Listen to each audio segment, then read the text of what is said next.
Hey there, everybody. Welcome back with the Plat. Platypus is the name, and welcome to a tier list for Wildfrost pets. Thought this would be fun to do now that we're professionals. We've beaten the game hundreds of times, 3. I thought it'd just be something that would be fun to do, so let's do it. We're going to go ahead and do them in the order in which you unlock them, as well as to keep it maybe organized. What is wrong with my camera? You know what? This isn't up to you. I got all my magic cards around here now. Yeah, I play magic. All right, I'm not a nerd. You're a nerd. Whoever doesn't play magic is a nerd. We're going to start with Snoof. And you know what, Snoof? S tier. Welcome to the S tier, Snoof. You are so strong. Now, he does have the least, or he's tied for the least amount of HP out of all the pets. But he has one huge advantage, and that's applying snow. 3 damage is pretty decent. Applying snow is good, and he's got a speed of 3. This thing is just, one, he holds charms very well, especially if you were able to get his speed down by 1 or 2 on a really good run. He'll keep things, even with frost resistance, or not frost, whatever, snow resistance, permanently snowed. Because even if you can only stack 1, he applies 1 every single turn. Fantastic. Great example, if you watch Northern Lion, there is a run he had with a Snoof that I think applied 2, it was like 2 ink and a snow every single turn. Just like an absolute god of a Snoof. Snoof could easily break the game. Very, very powerful unit. I mean, I shouldn't say easily. I mean, he is the starting card, but definitely one of the strongest pets, if not the strongest. Now, Bushu. I'm sorry, Bushu.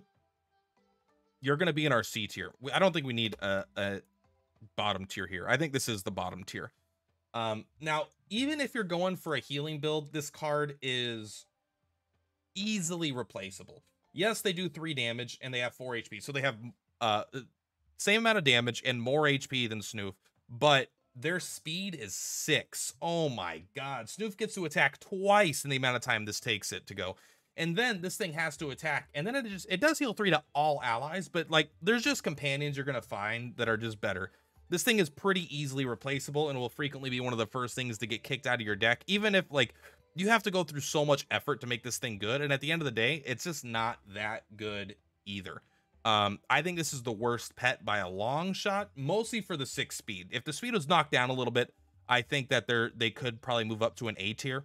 Like if it was a 3 speed, whoa, buddy, then we're talking. But at a 6 speed, no way.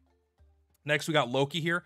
Loki, I think, is a B tier. Now, this was my favorite pet for a while. 5 HP, 2 attack on a speed 3 with the ability to demonize. So that means the next time you hit, that deals double damage. My issue is that this is aimless, right? And aimless is fine, but sometimes they're going to randomly kill themselves to a smackback. They're going to randomly kill themselves to a, you know, basically like one of those walls or an enemy that was smackback, or they're just going to accidentally buff things. Now, it is kind of nice to be able to sometimes bypass the front row to get demonized on the back row, but you don't have control over it.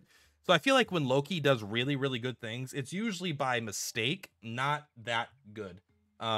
I do like demonize, and there is some builds where you're just trying to one-shot things that this could be very powerful, but I still feel like it's just not, you don't want to build a run with Loki in mind, because you kind of can't, because you don't know exactly what Loki is going to be doing. There's better ways to do demonize. The 5 HP is a little bit nice for tanking, but not crazy good. Not crazy good. Sneasel here. I think Sneasel is a strong A tier. Sneasel is 2 attack, 3 speed, and 6 HP. So now that we're at 6 HP, it's actually a better tanker. And the damage is the same as Loki, but here's the key thing. When this guy gets hit, you actually get to draw a card. So you want this thing to get hit, and you want this thing to tank. So this thing getting hit, and then you heal it, and then it can remove the need for the redraw bell. Now, the reason I don't think this is S tier is because I don't think the redraw bell is as, like, the extra draws are nice, but unless you specifically have to use those cards first, or you plan on using those cards, it doesn't really do anything. So you need him to be in a spot where you want him to take a hit. Then he has to take the hit without dying. I guess he could die, but ideally you don't want him to die, right? And then you want to have to use the 1 or 2 cards that he actually draws in order for this to actually do anything, like, really, other than tanking a hit.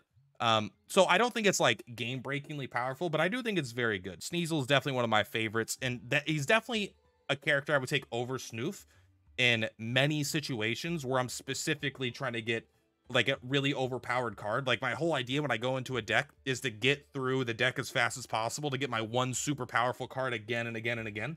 And that's the perfect thing for Sneasel. I don't think he's quite as strong as Snoof, but I do think he is very, very viable. Now we got Spike here. Is it Spike? It is Spike.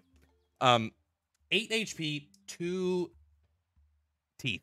Unfortunately, I think Spike is just not that good.